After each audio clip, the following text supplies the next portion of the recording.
98, ¿dónde estoy? Es un espacio y un tiempo para la cultura audiovisual y digital. Y este año lo dedicamos a la educación expandida. ¿Pero hacéis conciertos, exposiciones, simposios? Claro, porque ahora nos estamos refiriendo a un CEMOS 98 festival, pero CEMOS 98 es un proyecto que incluye otras muchas cosas. ¿Y este año el festival en torno a qué va? Porque he oído algo de educación expandida, pero no lo tengo muy claro. Sí, lo resume el subtítulo. La educación puede suceder en cualquier momento y en cualquier lugar. Como en CEMOS 98. Como en CEMOS 98, como en la escuela o fuera de la escuela. A medida que entramos en la escuela es cuando entramos en la cultura del silencio. Expandir el conocimiento significa pasar de la cultura del silencio a la cultura de la pregunta, y eso significa entrar en la dinámica de una pedagogía libertaria. A mí me gustaría que supieses que viene Jesús Martín Barbero, por ejemplo, un antropólogo, semiólogo, comunicador y profesor que viene de Colombia, Brian Lamb, que va a hablar de un concepto que es el edupunk, fundamentalmente, que tendréis que preguntarle, supongo.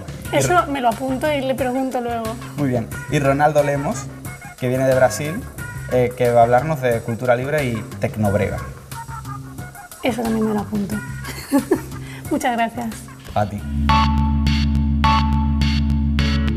Hi Ronaldo. Could you tell me what's expanded education? Well, one of the interesting things about education is that it's changing really fast. And it's very funny because technology, when you bring it into education, it expands the possibility of knowledge. I think learning is one of those things that I think we can have a little bit of ambiguity. To me, it's a word like love. You don't necessarily have to have a precise definition, but you know when it's happening and you know you need it to live. I certainly do not pretend to have some synthetic theory of what expanded education means, but I think clearly pretty much every attempt to redefine that, to challenge it, to grow it as expanded would imply, I think is a very positive thing for that. And it's opening up some interesting experiments. Not all of them work, but there's clearly a lot of energy and a lot of innovation happening. The opportunity for education is also going on in which professors are getting to learn a lot by the contact that they have with their students. So I think this is only the beginning of a lot of possibilities that education will come up because of this fusion between technology and education. Could you tell me one of those possibilities? Mm-hmm. Well, one of the things that are going on, especially in a country like Brazil, is that there is a phenomenon of inclusion. Whenever you have access, going to a very poor place, sometimes a place which doesn't even have like access to schools, what happens is that people get really curious about information, and there is a lot of self-teaching going on. So there is really a revolution going on in the sense that there are people that had always been disconnected from knowledge as a whole, and right now they're finally getting the possibility not to get some knowledge, but the possibility of getting all the knowledge in the world. And the way they're dealing with this, like the methodologies that they are inventing based on this new perspective, are really, really fantastic. So I really think this idea of expanded education is about learning not only in the formal system, but also in informal ways, and people are inventing their own ways of learning, and that's what I think is more exciting about it.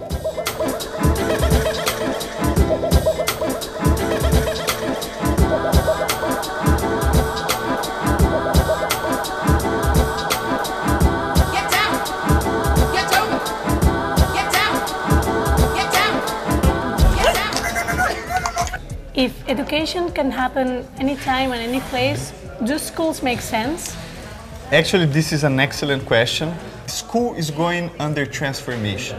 So there's a lot of institutions that are actually going through the same process of being transformed by technology, and the schools are certainly one of them. I like to imagine that there are things that a school can do to enhance the learning process even while empowering the individual. It can provide a critical context. It can provide access to people whose life experiences and whose studies and whose work have taken them to a place where we can learn from them. I think schools have the ability to attract funding and infrastructure and to support learners in that way as well. We reimagined schools that if we needed to recreate an institution that was relevant today based on how knowledge is constructed, based on what society's needs are we going to be creative enough and courageous enough to make those changes, to try to build some institutions that are actually genuinely relevant?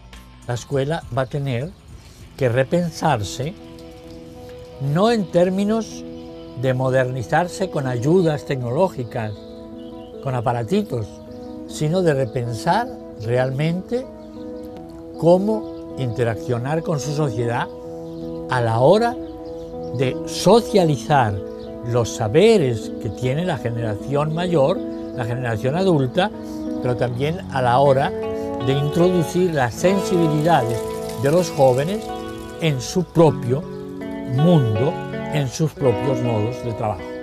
How we can change schools? Well, there's a lot of small things that can be done immediately that would have a big impact. For instance, engaging the students in building knowledge together with professors. In most of the times, these students, because they are young, they have a lot of knowledge that even the professors don't have. So for instance, how to use basic tools, basic software tools. People can turn it around and can participate in the construction of knowledge in experimentations. I think that's the basic thing to be done. Sharing knowledge, sharing tools, sharing methodologies, sharing perspectives and ways to classify information, ways to organize information in unexpected ways, because the point is information is already abundant. Every person, each one can come up with a new idea, a new perspective of how to rearrange information, and that is very important for the future. And I think that has to be included in education as soon as possible. What does EduPunk means? Because Ruben Diaz told me to ask you this question. Okay, well, Ruben's a troublemaker. Why not EduPop? If you want to do EduPop, do EduPop. I don't think EduPunk suggests that you have to do things any one way all the time.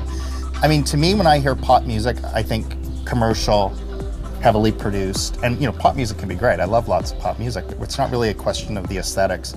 I guess people say punk as opposed to pop because of the idea that doesn't have to be perfect, it doesn't have to be polished, and it doesn't have to be commercially acceptable. And I think that is what people like about the idea of EduPunk, even when they don't like punk music. My last question. Did you were a good student?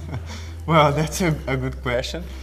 Well, I would say that I can't complain, but I was that type of student that would always sit in the back of the classroom, and I used to hate the people that was sitting in the front because they were just too conforming. They were accepting all this stuff like as taking it for granted.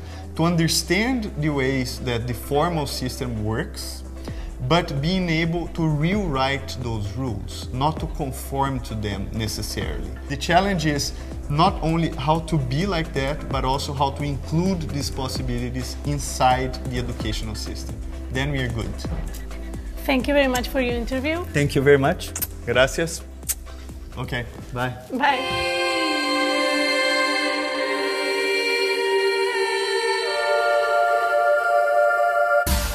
¿Qué es para ti, qué has sacado tú, qué es la educación expandida? Para mí la educación expandida, a fin de cuentas, es realmente la educación, es el proceso de comunicación real que sucede entre la gente y que genera un aprendizaje. Es lo que pasa todos los días en la calle, en la familia, en casa y también que pasa en Internet. Genera ahora como un reto, un desafío muy grande para la escuela tradicional, para la universidad, que debe incorporar todas esas prácticas en su forma de actuar y sobre todo no ya cómo integra esas prácticas, sino cómo las instituciones se integran en la vida cotidiana y en ese aprendizaje que sucede fuera de sus espacios.